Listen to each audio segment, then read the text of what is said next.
국민의힘에서는 이렇게 후보가 여러 명 나오는 반면에 민주당 전당대회는 한 사람으로 모아지고 있는 모양새입니다. 이재명 대표가 연임을 결심을 굳혔다 이렇게 보도가 나왔는데 다만 이 사퇴를 언제 할 것이냐를 두고 고심을 하고 있는 것 같습니다. 강 부위원장님, 네. 내일 할까요?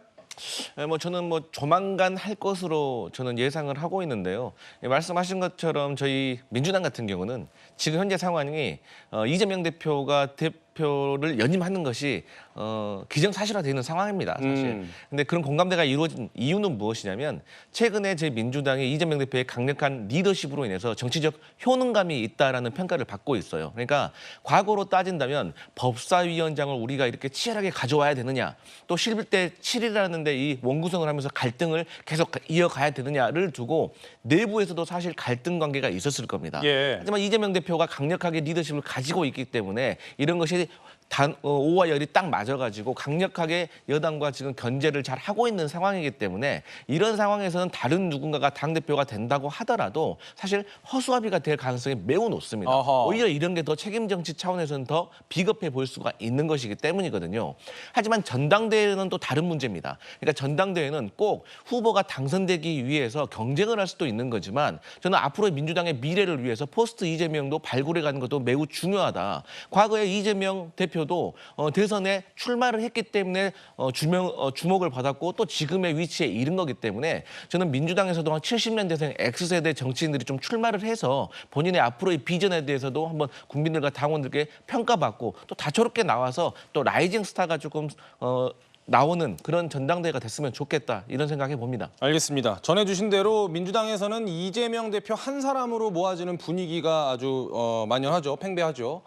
그래서인지 지난 19일에 강민구 민주당 최고위원은 이재명 대표에 대해서 민주당의 아버지다 이렇게 언급을 해서 논란이 제기되기도 했습니다. 일단 듣고 오시죠.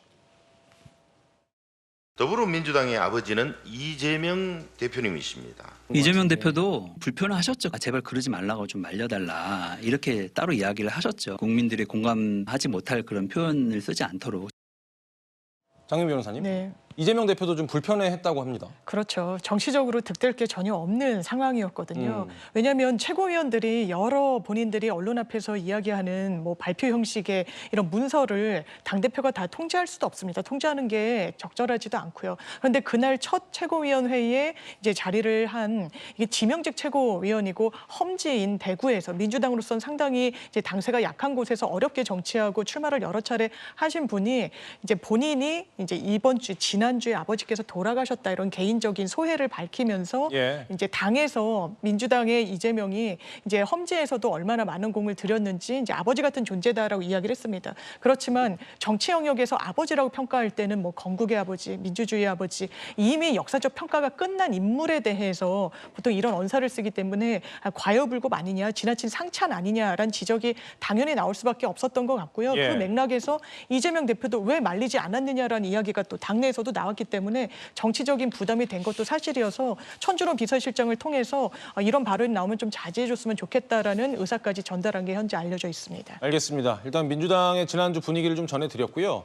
아까 강 부위원장께서 이런 상황에 도전자가 나타나기는 쉽지 않을 것이고 오히려 연임으로 가는 것이 더 나을 수도 있다. 다른 대표가 나와서 대표가 된다고 한들 허수아비가 될 수도 있다 이런 말씀을 주셨는데 네. 그런데 이인영 의원이 비명계 이인영 의원이 출마를 고심 중이라는 이야기가 나왔습니다. 목소리 듣고 이야기 이어나가죠.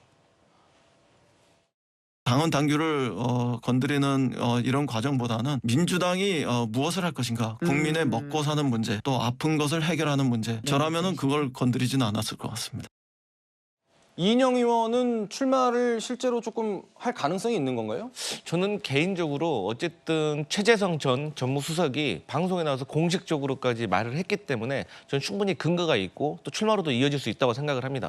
그리고 이인영 의원 같이 어쨌든 다선 의원의 전 정부에서 통일부 장관까지 하지 않았겠습니까? 그렇기 때문에 이런 무게감 있는 분들이 나오셔가지고 경쟁을 하는 것도 좋다. 우리가 과거에 민주당의 사례를 보잖아요. 그러면 지금 어대한 하는데 사실 그 원조가 대표가 어대문입니다. 그렇죠. 어차피 대표는 문재인입니다. 그런데 그때 당시에 문재인 의원이 대표가 되는 것이 기정사실화되는 분위기였지만 박지원 의원이 가세를 하면서 생각보다 흥행이 됐거든요. 예. 그래서 나중에는 박지원 의원이 지지율이 많이 올라가니까 문재인 의원의 지지층에서는 어대문이 아니라 투대문, 그러니까 투표해야 대표는 문재인이 된다라는 말이 나올 정도였거든요. 그래서 선거는 뚜껑을 열어봐야 알기 때문에 저는 이인영 의원이 출마하는 것도 저는 민주당의 건전한 어떤 경쟁 체제도 좋은 것이고 이에 더해서 저는 좀 젊은 의원들이 좀 나와가지고 같이 경쟁을 했으면 좋겠다 그런 생각을 해봅니다. 그런데 구자영 차장님, 네.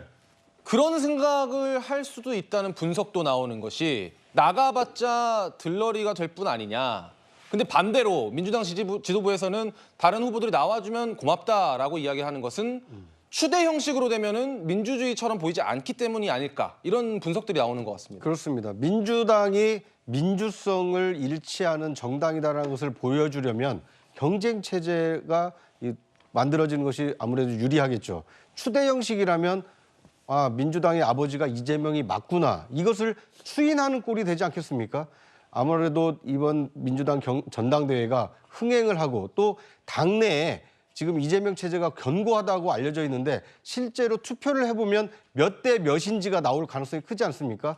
이른바 비명계 후보가 출마를 해서 어느 정도 유의미한 그 지지율을 기록하느냐가 앞으로 민주당의 어떤 당 운영과 관련해서 상당히 중요한 이 바로미터가 되지 않을까 하는 생각이 듭니다. 알겠습니다.